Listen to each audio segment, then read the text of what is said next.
Chapter 8, Middle Adulthood Physical Development. So in this section, we will discuss an overview of physical development, milestones in middle adulthood, theories of biological aging, physical growth, and health issues. Let's start with an overview of physical development. Physical development is the physical growth from birth to adulthood, and it's the development of both gross and fine motor skills and the progress of one's control of the body. So let's look at some of the milestones in middle adulthood. Middle adulthood is the seventh span of life, and it occurs between ages 45 and 65. And middle age is a term that is often used with middle adulthood. And middle age can bring about new perceptions, redefinement of roles, and different means of achieving personal happiness. Now, some of the milestones that happen during this time are gradual changes in the appearance of skin, hair, and body shape, the gradual changes that occur in hearing and vision, and the inability to focus on objects, especially objects that are near. Menopause also begins in women, and then health and the potential onset of disease affected by preventive behaviors also become prevalent during this age group. So, theories of aging. So, what is aging? Well, aging is a process that is not well understood. It is a complex process of involving a decline in physiological competence, and it's inevitable. It's something that happens as we get older. It's our internal clock, as some of you have probably heard, that changes. And it intensifies a lot of things. It intensifies the effects of accidents, disease, and environmental stress. Now, although we don't know exactly why our bodies age, there are some theories. So there's the cellular clock theory, the free radical theory, the mitochondrial theory, autoimmune responsiveness theory, and hormonal stress theory. So let's start with the cellular clock theory. Now, some research suggests that aging results from cells becoming defective because of errors in our DNA. So DNA genetic code is that command molecule that's located in the nucleus of the cells. So these errors in DNA code are inevitable. They just happen. And aging may result from an accumulation of these errors. So cellular clock theory is when biological errors in that code accumulate and the cells just can't function anymore and they die. And it asserts that when these biological errors accumulate, that the cells just die and the cells are vulnerable for random accidental injury to that cellular DNA. So there's just a change in our molecular DNA genetic code. So free radical theory is a theory that focuses on free radicals, which are unstable oxygen molecules that are released when cells metabolize energy. And these react with other cells. The chemicals react with cells, and it causes normal functioning and damaging the DNA. So it interferes with those functions. And cells are usually able to repair themselves. However, the ability to repair themselves is hampered by the aging process or by the lack of chemicals to initiate the healing process. So basically, it's not being able to continuously make effective cells. So there's damaged cells, and that's just what causes it. So free radical damage could lead to a lot of different diseases, such as cancer and neurodegenerative disorders or diseases. So mitochondrial theory, this is closely related to free radical theory, and this is when there's damage to the mitochondria, and it is caused by free radicals being released into the cell. Now, like I said, free radicals are those unstable oxygen molecules that are released when cells metabolize energy. Now, the mitochondrial theory is the inability for the mitochondria to function. So it's no longer the powerhouse, and it fails to produce enough energy for cells to function. And some defects with this have been linked to liver problems, dementia, um, metabolic disorders, and cardiovascular disease. So, autoimmune responsiveness theory. Now, this is the efficiency of the body's defense system is protecting tissue against disease. It declines as we get older. So, in young children, the body is protected, but as we grow, it shrinks. And autoimmune responsiveness theory suggests that as people grow older, their immune system begins to attack their own body's tissue, which means that we're more susceptible to conditions such as cancer because our immune systems are less efficient in producing antibodies and cells that can destroy the cancerous and other abnormal cells. And this explains why death in old age usually comes from internal disease, such as cancer and cardiovascular disorders. So, hormonal stress theory, when your body is stressed, your body releases stress hormones that allows your body to cope. Now, these stress hormone levels decrease as stress diminishes. Now, hormonal stress theory suggests that as the hormone system ages, it is less effective at managing stress. So, as our stress hormones are elevated, it causes our immune system to weaken, and the weakened immune system leaves our bodies more susceptible to illnesses.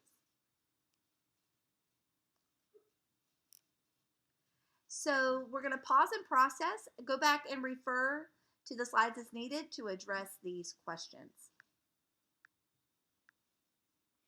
So let's look at the physical growth in middle adulthood. So there are changes to height and weight during this age. So it is more pronounced in middle adulthood, especially in regard to height and weight. So weight changes, there are some differences in gender. Men show an average decrease in weight while women gain weight. And the differences reflect both biological functioning and lifestyles. And in the 50s, most of the internal organs decrease in weight. The heart is the only organ that does not decrease. The heart actually enlarges with age as an attempt to compensate for its declining efficiency that we learned about in early adulthood, where it begins to become more sluggish. So it enlarges to be more effective. Now, height changes. The decline in height is more rapid for women than men, primarily because of the shrinkage in the disc material and the spinal column. And if we go back and think about early adulthood and the calcium deficiencies that women have as well. Now, height decreases are quite small and almost unnoticeable at the beginning, but as we get older, it becomes more apparent. So, changes in skin tissue. Well, skin, this is the body organ that is most associated with aging. So the texture, composition, and appearance are noticeable because people can see your skin on the outside. Skin does become drier and loses its ability to retain moisture. And the loss of elasticity also results in wrinkling, especially on the face, the hands, and the neck area. And then the loss of fat also causes the folds and the wrinkles in the skin. Now, hair continues to thin and loses its pigmentation. So hair begins to turn gray all over the body, and hairlines also start to recede in both males and females. Nails are also something that change, and nails are actually skin cells, and the growth rate declines, and nails begin to thicken and show color changes. And then skin disease is also something that is prevalent at this age group. So skin disease increases throughout middle adulthood, and fungus diseases are most common, and skin tumors can also increase. Again, fungus diseases primarily are hygiene related, but also can be environmentally related as well, depending on where you work and things like that. So, changes in teeth and skeletal system. Osteoporosis is one of the big things that affects people in middle adulthood. So, osteoporosis is an inflammation of bone tissue causing softness and porous structure. The condition can lead to bone breakage and tooth loss. Now, it is more prominent in women, primarily because of the decline in estrogen, but also due to the lack of calcium absorption during pregnancy.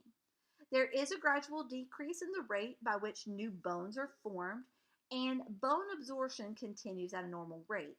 So, bone absorption is the same, but the rate with new bone tissue is formed decreases, which causes this condition as well.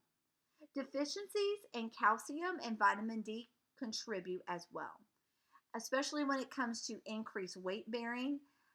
You want to make sure that the intake of vitamin D can help bone loss as well, but you have to have a balance between the calcium and the vitamins and the weight bearing as well. Hormone replacement therapy has also come under scrutiny for these as well. So let's talk about teeth and the skeletal system. So one of the first signs that really starts appearing is arthritis and rheumatoid arthritis. So arthritis is an inflammation of the joint area between bone and junctions. And there's two types of arthritis. There's osteoarthritis and rheumatoid arthritis. Now, osteoarthritis is trauma to the joint, and that could be through obesity, infections, or metabolic disorders. And then rheumatoid is an autoimmune response to the body that causes the inflammation of the joint. Now, both of these result in stiffness and soreness in the tissues associated with the bone joints, and it can result in stiffness, soreness, it deforms the joints, and it causes restriction issues. Most treatment involves some type of anti-inflammatory drug to reduce the swelling and the pain. So let's look at changes in the cardiovascular system. So cardiovascular system involves anything with the heart or the circular system, and it begins to show the effects of diet, lifestyle, and aging. So there's three basic changes. There's a decline in the elasticity of the arteries. There's an increasing accumulation of fatty deposits in the artery tissues. And there's a general decline in the ability of the heart to pump blood effectively. And earlier we talked about the heart enlarging to account for that as well.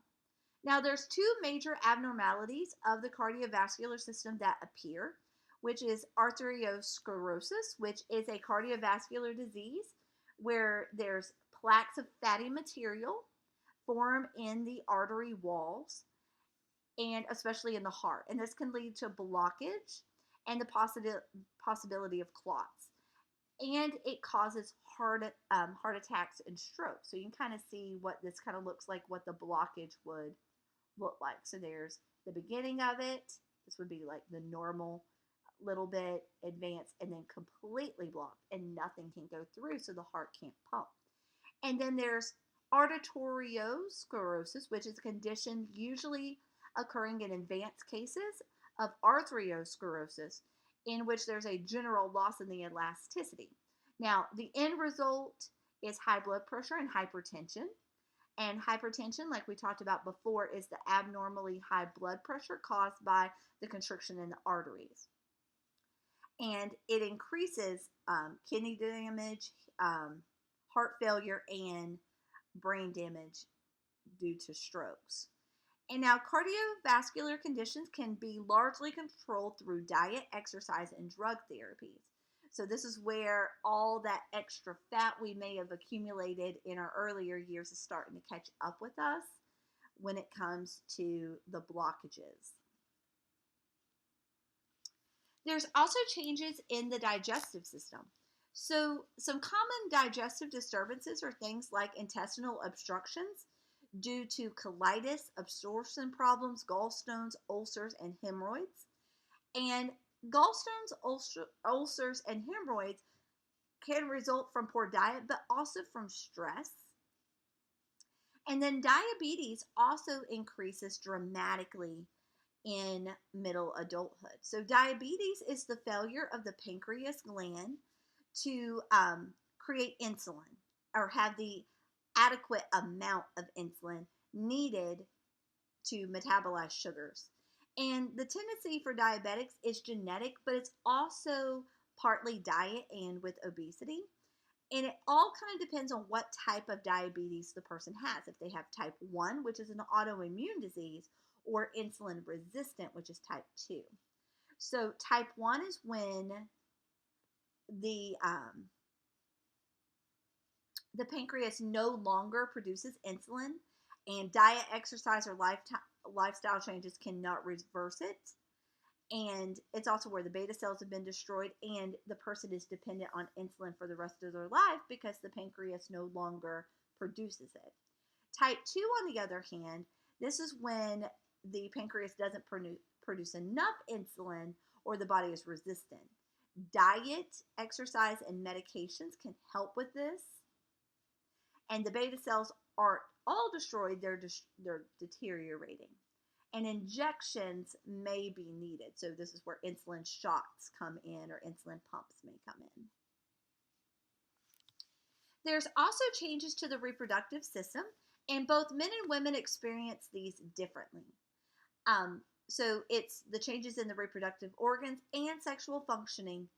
So women go through something what is known as menopause, and men go through something what is known as andropause. Now, they are kind of similar. So they both have mood swings, depression, headaches, night sweats, trouble sleeping, reduced sex drive, and weight gain. But women are a little bit more forgetful, hot flashes, heart palpitations. They're no longer going to have their menstrual cycles.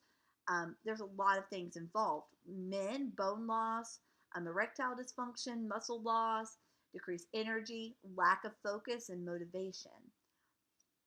But there's a lot of things that could help with that, such as nutrition, exercise, environmental things as well. So let's talk about menopause. So this is the process in which ovulation ceases and hormone levels drop. So it's a cessation of all reproductive function that begins at about age 45 and it's complete by age 55. Women, like I said, may experience palpitations, insomnia, hot flashes, chills, headaches, irritability, and anxiety. And during this time, the uterus decreases in weight and the walls of the vaginal tract become thinner. And there's lots of things going on in the body. It's a complete change in how the woman was hormonally in her body, and she's trying to balance that out as well as her body is changing. Andropause is when men experience changes in their sexual function and also in their reproductive capacity. So these changes are the sperm continue to produce, but in smaller numbers. There's a gradual degeneration of the reproductive organ and a decline in sexual abilities. Leads to slower urination. Testosterone levels are fluctuating and changing, so lower T levels. And it can cause all of these things that we talked about earlier as well. So also during this time, there are changes in senses and perception, especially in regard to vision. So they're further losing their ability to accommodate. There's depigmentation of the irises. They're declining in their retinal reflexes, and there's changes to the lens in the cornea. There's a greater need for corrective lenses in middle adulthood, and cataracts and glaucoma increase in frequency. So regular eye exams are very much needed to diagnose and monitor for these. Now, cataracts is a change in the lens of the eye that causes it to become opaque when entering light and reduces vision. Treatment with surgery and special glasses or contacts are needed for that. And then glaucoma is a group of diseases resulting in increased pressure within the eyeball, and it can lead to blindness if left untreated. And it often damages the optic nerve, and it can cause blindness, often controlled by medication or some type of medical treatment. Hearing also continues to become more noticeable. People often notice a decline in their ability to hear high frequency sounds or those at lower ranges, and hearing loss is a process of living in noisy environments for many years, more so than part of the aging process. Now, being able to easily detect and understand speech also declines. So, something that's interesting to hear here is headphones. Because I know I talked about earlier how that old time thing that a lot of us think isn't true about headphones is very, very important. So, headphones, if you have them loud in your ears for long periods of time, they're at a 90 decibel sound level. Well, that is right here at maximum volume. That's louder than a motorcycle and a chainsaw. And we know, if you've ever been around loud noises like that, how loud those things are. That can really have an impact on your ears and your ability to hear. So, making sure that we watch how loud we have things on is very, very important, because it can impact us. While we can hear fine right now, it can have a serious impact on us in the future. So let's pause and process what we have talked about so far, and go back and review as needed to answer these questions. Health issues. Now, one of the major health issues in middle adulthood is their nutritional needs. So as muscle mass decreases and metabolism slows, middle adulthood age adults do not need as many calories as they did before. So as you can see, there is a significant drop in regard to their activity level and the amount of calories that they were eating. So whereas an active male was eating 3,000, now only needs 2,400 or 2,800, depending on how active they are. And this is kind of on a scale here. So if we kind of look at the difference, it dropped a whole 400 calories for men.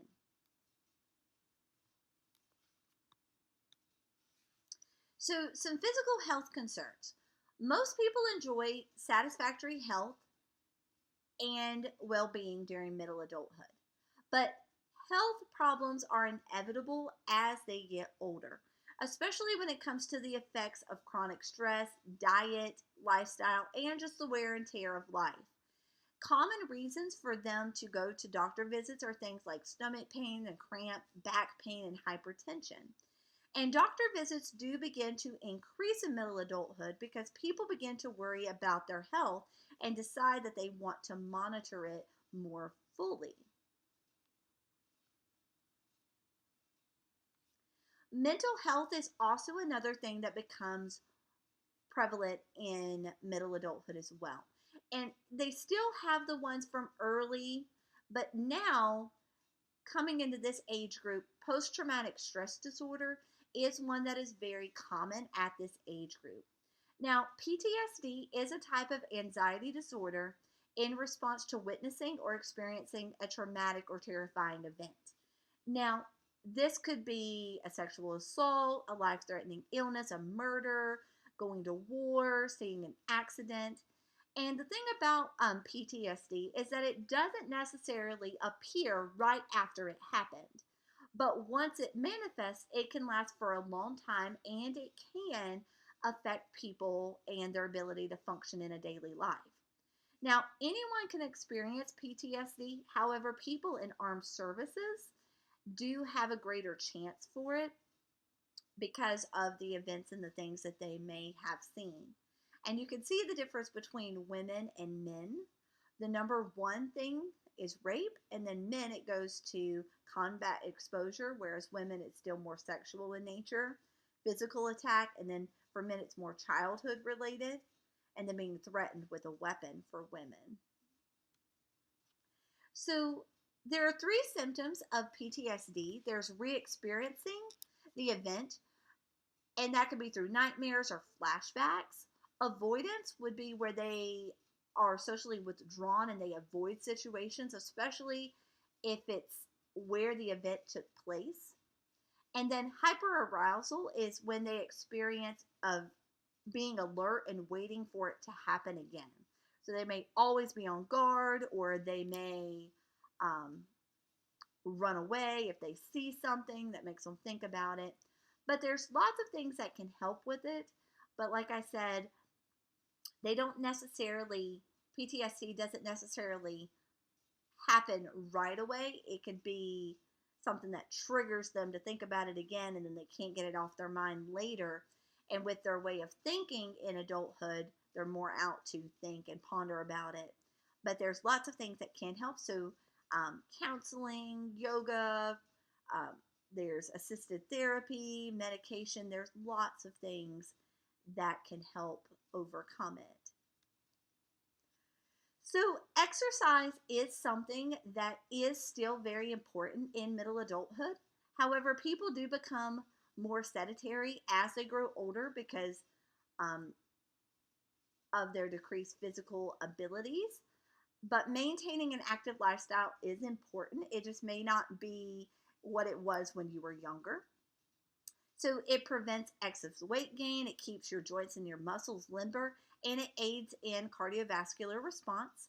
And it also maintains endurance and stamina. But finding ways of exercising is very important. So things like aqua aerobics or yoga classes, things that are maybe a little less impact as what you may have done when you were younger. Sleep is also very important in middle adulthood.